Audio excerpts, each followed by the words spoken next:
What's going on, guys? If you've seen my last couple of videos on this gun, you will know that I am a huge fan. I had an unboxing video, and then I had a first impressions video after a few hundred rounds. And now at this point, the gun has 4,000 rounds through it. I don't know, it's got a lot of rounds. I've lost track. I've been through a class with it. It's ran perfectly. I've never had a malfunction in this gun. The ergonomics are phenomenal. Absolutely phenomenal. The controls are some of the best controls I've ever felt on a firearm. The slide release, the mag release, they're just perfect. The RMR setup for a factory option is amazing. It has that O-ring system, and then you don't need to put Loctite on the screws and they won't come out. And that's held true. I have never tightened the screws on this RMR, and I've never had to adjust it. It's held zero throughout those few thousand rounds plus that I've had through this firearm.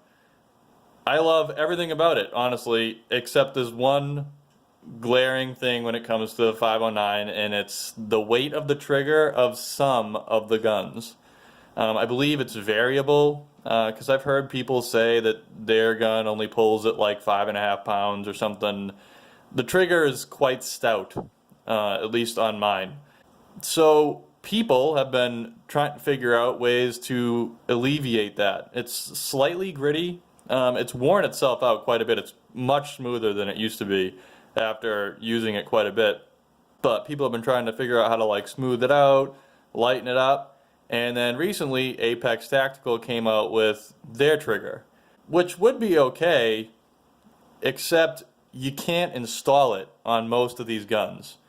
In fact, it's so hard to install that they had to make their own disclaimer video explaining how hard it is to install, and that they've broken tools, and they're even trying to invent a vice system to help you get a pin that you cannot get out.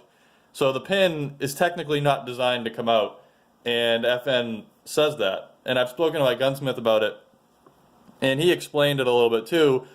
Sometimes these guns aren't meant to be user serviceable. They're not meant to be taken down further than a simple field strip. You know, it's like you rack the slide, make sure it's empty, you bring this down, pull the trigger, and that's pretty much, take the barrel out, that's as far as this gun's supposed to come apart. When you want to put a new trigger in, obviously you need to take it apart further. You need to take this pin out, this pin out, and this pin out. This is the troublemaker right here. So let's give you a nice close-up of this little son of a bitch. This pin is specifically designed to stay in place. It has like little design elements that make it so it's never supposed to come out, and if it does come out, you're supposed to replace it. So basically, you have to get beyond these little ridges that are meant to get caught inside of the locking block. And so if you bang it the right way, and if you happen to get lucky enough to get it out, you have to replace this thing, because it's meant to go in and stay there, and that's it. It's never supposed to come out. So what's going on is people are having a hard time getting this thing to even budge. And you'll see I have like a little bit of marring right here, because that's from my troubles just getting this thing to move. And for me, I got it to budge.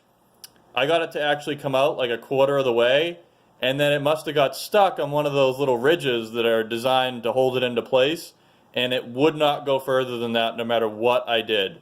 Using different weight hammers, different cadences of tapping. I'm not a total noob when it comes to taking apart guns and gunsmithing in general. I built numerous AR-15s, I've installed numerous rifle triggers and numerous guns, like my Scars and FS-2000, and I've done Glock triggers, and I even did my HK triggers, so I'm pretty well versed with taking guns apart and putting them back together and dealing with pins. So I've also worked in construction, so in general, just dealing with mechanical parts and taking them apart, putting them back together isn't new to me. So I knew how to get the pin out, and I actually clamped this thing to a concrete slab, a corner of a concrete slab that was like that. So I had the pin Only the pin was in the open air. Everything else was covered by the concrete slab. It was technically like that, like this, because you have to hit this thing from right to left on the FN 509. So this little pin has to go from right to left. So if you have like some sort of slab, or I mean, you can use a roll of duct tape, but that's not very sturdy. But you're trying to limit the amount of marring you get to your gun. But anyway, long story short, this thing's a bitch. I had to cut numerous pins to numerous lengths for numerous purposes, depending upon how far I got the pin down.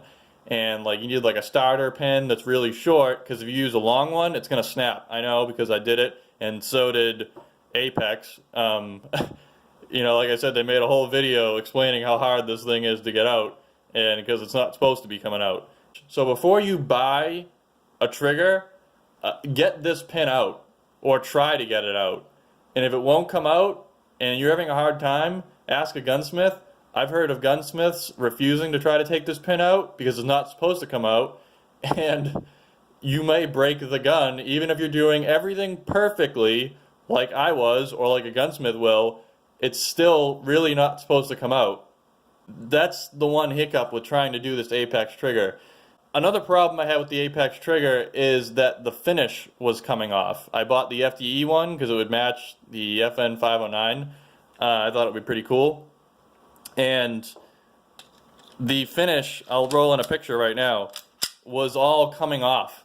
It was just totally defective right from the factory. And sadly enough, I bought it from a company called Legion Precision, which is the worst company you could possibly deal with ever. Don't ever buy anything from them. They're horrendous. So when you buy a brand new product from them and you try to return it, they try to charge you a 30% restocking fee for an unopened item. If it's defective, they still try to charge you a 30% restocking fee for a defective item. They're the most absurd people I could ever imagine when it comes to dealing with any sort of return policy or customer service. Like, oh, awful. I got my little trigger gauge right here. So let's do the pull weight.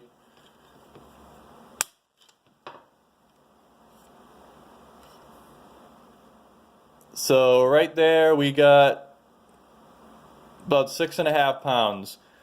When I first got this gun, it was at a little over 7 pounds.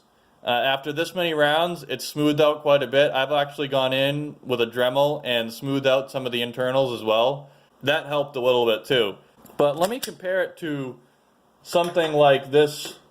This is a stock Glock trigger on a Glock 20. It's not a stock slide, but this is a little preview to a future video that's going to come out. But the trigger feels very similar to the regular stock trigger. Now, the only thing different is how it's going to interface with the striker and like the striker mechanisms inside the slide, but it feels very similar. So this is just a very stock trigger. Okay, so that broke at a little over 5 pounds. So that's 1.5 pounds on a really crappy Glock trigger. So, because Glocks have the shittiest triggers. So we have a really crappy Glock trigger, 1.5 pounds lighter. You notice that. You know, it's not like the FN 509 has a bad trigger. It's very crisp and clean, but it's just heavy, and you're going to notice it.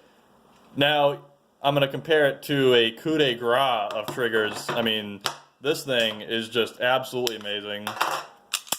Let me pull this, just for the fun of it. So, this one's breaking at like 3.5-ish, a little over 3.5 pounds. I mean, this is the gun that I shot all the time, every day, like carrying for a long ass time before I got my FN 509. I actually like the FN 509 a little bit more than this, but the trigger is so hard to leave. When you go from shooting this to the 509, you're like, whoa, holy shit, man. It's a really big difference. So, rolling this thing back in over here. It's an amazing gun. I've never had any problems with it, any malfunctions, but if you're going to try to buy this gun in hopes to upgrade the trigger, don't hold your breath. Apex offers an install, but it's the most absurd thing I've ever heard of in my life. They make you overnight the gun. You can't just 2-day it like every other gunsmith or gun company. You have to overnight it for like $120 each way, and then you can put your $120 trigger in the gun. So the trigger ends up being like over $400 just to have a new trigger in this gun. It's not even close to worth it. So try out the trigger. If you like it the way it is, that's how it's going to be, because this Apex tactical trigger right now is just too much of a gimmick because of this pin. Unless you have a lucky gun and you can get this pin out, but there's been tons of guys who've broken their frames irreparably trying to get this pin out. That's just the problems you're going to run into, and that's my word of caution for you guys if you guys want to try to upgrade one of these triggers. Good luck, guys. I hope this helped you, and I hope this was enlightening and might have saved you guys some money. All right, catch you later.